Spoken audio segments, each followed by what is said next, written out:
अस्सलाम वालेकुम। इस वीडियो में हम लोग देखेंगे हाबील और काबिल का वाकया। जो भी जोड़ा हजरत आदम अलैहिस्सलाम के यहाँ पैदा होता वो आपस में बहन भाई कहलाता। ठीक है, क्यों? क्योंकि उनका निकाह नाजायज कहलाता। और एक जोड़े की लड़की का निकाह दूसरे जोड़े के लड़के से तय कर दिया जाता, क्योंकि एक जोड़ा दूसरे जोड़े के कजन कहलाते थे। लेकिन मामला यहाँ पे क्या हुआ जी, जो काबिल के साथ लड़की पैदा हुई थी वो ज्यादा हसीन थी, और जो हाबिल के साथ पैदा हुई वो इतनी हसीन नहीं थी। तो काबिल ने जो अपने साथ लड़की पैदा हुई उसके साथ निकाह की ख्वाहिश अपने वालिद के सामने पेश की। ठीक है, उसने कहा जी ये लड़की जो है वो ज्यादा प्यारी नहीं है, तो मैं इसके साथ निकाह नहीं करूंगा। जो मेरे साथ पैदा हुई नाउजुबिल्ला, जो मेरी बहन है, मैं उसके साथ निकाह करूंगा।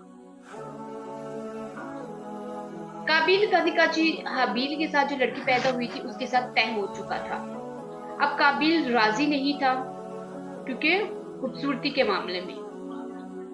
अब जी जब मामला बहुत आगे बढ़ गया तो हजरत आदम अलैहिस्सलाम ने फरमाया ये नहीं हो सकता, वो आपकी बहन है।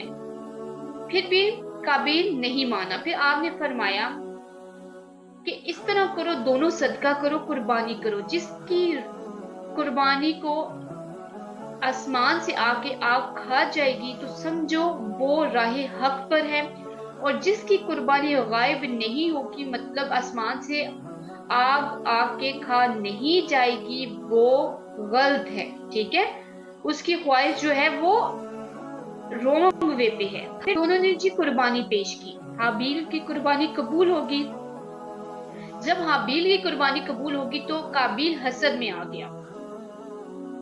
अब काबिल ने कहा मेरी ये तो मेरी इज्जत खराब हो रही है इनकी वजह से, हाबील की वजह से। तो इसने क्या किया, इसने हाबील को मारने की धमकी दी। हाबील ने कहा तू मेरा भाई है, अगर तू मुझे मारने के लिए आगे बढ़ेगा तो मैं तुझे कुछ नहीं करूंगा, तेरी नीयत खराब है। ठीक है, उसने कहा तुम्हारी कुर्बानी क्यों नहीं कबूल? क्योंकि कुर्बानी के वक्त तुम्हारी नीयत अच्छी नहीं थी। जब हाबील ने कहा ना कि अगर तुम मुझे मारने के लिए आगे बढ़ोगे तो मैं तुम्हें कुछ नहीं कहूंगा, बट इस्लाम में ये है कि अगर आपको 100% यकीन हो कि आगे वाला मुझे मारने के लिए आ रहा है और आपके पास उसे मारने के अलावा कोई और ऑप्शन मौजूद ना हो, तो आप उसे मार सकते हैं। ठीक है, लेकिन क्या पता हाबील को इस मसले का पता ना हो, तो वो ये सोच रहा हो कि अगर मेरा भाई मुझे मारने के लिए आ रहा है तो अगर आगे से मैं मार दूंगा तो मैं गुनाहगार बन जाऊंगा। तो अल्लाह ताला बेहतर जानते हैं। हाबील ने जी काबिल को काफी समझाया कि जो तुम कुछ कर रहे हो इसका अंजाम जहन्नुम है। काफी बार समझाने के बाद जी बहुत अच्छी इन्होंने तकरीर की, लेकिन कुछ असर काबिल पर ना हुआ। अब आखिर में काबिल ने क्या किया जी, अपने भाई हाबील का कत्ल कर दिया।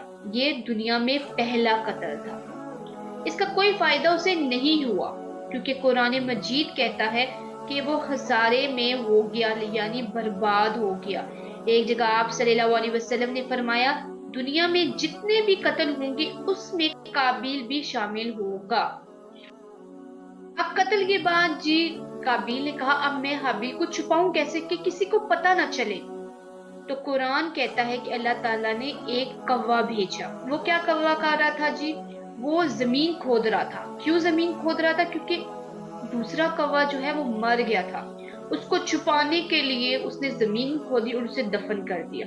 तो काबिल ने जब ये देखा तो सोचा कि मैं तो कौवे से भी ज्यादा बेअक्ल हूं। तो इसने भी यही प्रोसेस किया कि जमीन को खोद के हाबील को छुपा दिया। ठीक है जी, जब हजरत आदम अलैहिस्सलाम को पता चला तो वो बहुत परेशान हो गए। अच्छा जी, फिर काबिल ने क्या किया जी, अपनी बहन के साथ निकाह कर लिया नाजायज, और वो अपनी बहन को लेके चला गया। शैतान ने उसे मशवरा दिया कि तुम यहाँ से चले जाओ। ठीक है, तो वो यमन चला गया, वहां काफी शादियां की उसने। ठीक है, फिर शैतान ने उसे बुत बनाना सिखाए। कत्ल और गारिब की बुनियाद भी जो है काबिल ने ही रखी थी, और वो जो है वो गलत राह पर जो है वो चलना स्टार्ट हो गया था। और यहाँ हजरत आदम अलैहिस्सलाम बहुत परेशान थे, क्योंकि दो ही बेटे थे। हाबिल और काबिल, एक बेटा जो है वो गुनाहों को स्टार्ट करने लग पड़ा और एक बेटा जो है जो बहुत ही फरमाबरदार बेटा था हजरत आदम अलैहिस्सलाम का, हाबिल, वो उसका जो है वो काबिल ने कत्ल कर दिया, अपने ही भाई का कत्ल कर दिया। तो ये दुनिया में पहला जुर्म था। और कातलों में सबसे ज्यादा सजा वाला जो होगा ना क़यामत वाले दिन, वो काबिल होगा, ठीक है। और वो सबसे आखिर में जहन्नुम से निकाला जाएगा अपनी सजा के बाद, अपनी सजा पूरी करने के बाद, और क्योंकि उसने कत्ल किया था, ठीक है। अब हजरत आदम अलैहिस्सलाम बहुत परेशान हो गए जब उन्हें पता चला कि एक मेरा बेटा जो है वो गुनाह की तरफ चला गया और एक मेरा बेटा जो है वो कत्ल हो गया, ठीक है, मेरे बेटे ने ही मेरे बेटे को कत्ल किया, तो वो उसकी वजह से बहुत परेशान हो गए। अच्छा, उनके यहाँ फिर एक और औलाद पैदा हुई काफी अरसे के बाद, हजरत शीस अलैहिस्सलाम। अब हजरत शीस अलैहिस्सलाम की स्टोरी हम लोग नेक्स्ट वीडियो में देखेंगे। जज़ाकल्लाह।